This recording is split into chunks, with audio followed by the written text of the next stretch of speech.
आहोंचा आग्रह होता की असं छान पोटभरीचं पण थोडंसं गावरान असं काहीतरी बनव. तर मग काय आईने हरभऱ्याची पालेभाजी पाठवलेलीच होती, ती लगेचच बनवायला घेतली. एकदम हेल्दी आणि चवीला अतिशय उत्तम अशी मस्त ही भाजी तुमच्यासोबत मी शेअर करते. 1 वाटी इथे पालेभाजी ही काढून घेतली आहे. ह्यात आपल्याला बेसन घालायचं असतं. तर पोहे खायचा जो चमचा आहे त्याने 3 चमचे इथं बेसन मी काढून घेतलं आणि हाताने व्यवस्थित मिक्स करून घेतले. वाटणासाठी इथे मी मिरच्या घेतल्यात, तर ह्या मिरच्या बिलकुल तिखट नाही म्हणून मी थोड्या जास्त घेतल्यात. तुम्ही बरोबर प्रमाणातच वापराव्यात. 5-6 मिरच्या, 5-6 लसणाच्या कुड्या, थोडंसं जिरं आणि थोडंसं मीठ घालून व्यवस्थित हे वाटण जे आहे ते इथे ओबडधोबड वाटून घेतलंय. भाजीला सुरुवात करताना कढईमध्ये तेल घेतले. तेल तापल्यानंतर जिरं घातले. लगेचच थोडंसं हिंग वापरते आणि जे वाटण आहे ते पूर्ण वाटण मी इथे काढून घेते.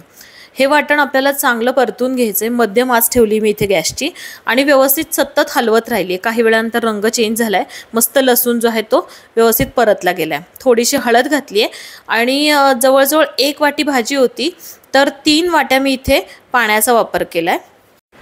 चवीनुसार या ठिकाणी आपण मीठ घालतोय. अगोदरही आपण वाटणात मीठ घातलं होतं, हे लक्षात ठेवून मी इथं थोडंसंच मीठ वापरलंय. दाण्याचं कूट आपल्याला 2 ते 3 चमचे घालायचं आहे. चांगली उकळी आल्यानंतर आपण जी भाजी आहे ती भाजी आपण इथं अर्धी मिक्स करूया, म्हणजे हलवायला व्यवस्थित हलवता येते. छान भाजी इथं पूर्ण मिक्स करून घेतली आहे. आता गॅसची फ्लेम लो ठेवून ही भाजी जी आहे ती पाण्यामध्ये छान एकत्र करून घेते. यामध्ये आपण बेसन वापरलंय म्हणून मंद आचेवरती ही भाजी आपल्याला चांगली शिजू द्यायची आहे.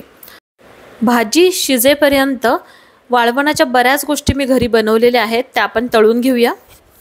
तर इथे खिच्चे जे आहेत ते प्रथम मी तळून घेतले. त्यानंतर मी सांडगी मिरची आहे ती घरी बनवलेली आहे, ती पण मी इथे तळून घेतली. अतिशय मस्त लागते. तुम्हाला रेसिपी हवी असेल तर नक्की कमेंट्स करा, मी तुमच्यासोबत ही रेसिपी शेअर करते. तर ही मिरची आपण तळून घेतली. त्यानंतर कारलं जे असतं ते कारलं मी उन्हामध्ये मस्त वाळवून घेतले. मसाला लावला आणि उन्हामध्ये कडकडीत वाळवून घेतले. ते तळलं की इथं अगदी चिप्स जसे असतात ना तसं कुरकुरीत हे कारलं आपल्याला खायला मिळतं. उन्हामध्ये तुम्हाला वाळवायचं नसेल पण तुम्हाला कारल्याची चिप्स खायचे असतील तर मी रेसिपीची लिंक जी आहे ना ती डिस्क्रिप्शनमध्ये तुम्हाला शेअर करते. कच्च्या कारल्याचं जे चिप्स असतात ना ते सुद्धा भन्नाट लागतात आणि अतिशय कुरकुरीत बनतात. इथे आता बऱ्यापैकी आपलं तळणीचं साहित्य जे आहे ते तळून झालेलं आहे. मस्त ज्वारीच्या एक 5-6 भाकरी टाकून घेतल्यात आणि लगेचच आपण हे ताट जे आहे ते वाढायला घेऊया. तर अशी कधीतरी छान थाळी बनवा, मस्त वाटते. भाजी तुम्ही बघू शकता थोडी दाटसर झाली आहे आणि चांगलं त्यातलं बेसन जे आहे ते शिजलेलं आहे. चॅनलला अजूनही सबस्क्राईब केलं नसेल तर सबस्क्राईब करा. व्हिडिओ आवडला असेल तर लाईक करा. भेटूया नवीन रेसिपीसोबत. इन्स्टा पेजसुद्धा नक्की फॉलो करा. धन्यवाद.